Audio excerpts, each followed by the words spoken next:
So, good evening. We are going to look at dot voting. Dot voting is a technique that allows participants to vote their preferences among a set of items by placing a colored dot on items that they believe are higher priority than other items. Items with more dots are higher priority than other items with fewer dots. This technique is frequently used during the sprint retrospective activity. So these are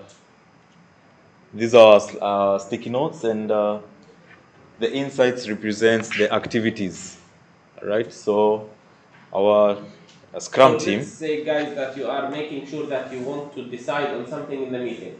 The first technique was the planning cooker, right? The other technique that we will be sharing the topics, topic 1, topic 2, for example, doing the programming, checking the programming, making sure that the program, for example, is fitting what's the purpose, checking the needs, facilitating the meetings, progress report creation, and whatsoever. I'm just dropping some ideas, okay? And we drop the cards for you. So you start sharing your information or your topic by just drawing those dots. How you categorize those. The most decision or the most card takes dots, that means that this is the decision that we are going with. Cool? Go ahead, please. Next. So what's a sprint retrospective? An inspect and adapt activity performed at the end of every sprint. The sprint retrospective is a continuous improvement opportunity for a Scrum team to review its process, approaches to performing Scrum, and identify opportunities to improve it.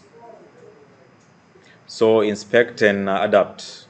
A common phase in Scrum that refers to the inspection and adaptation principles of empirical process control.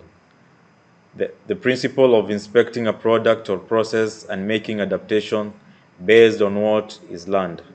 It's a key part of the learning loop. Cool. So, Thank you. guys, what's dot voting? Is voting by using dots. That's it. That's why I told you explain it. Huh? Written, computer, Excel, system, do it, whatever. But it's a meeting, then most probably it's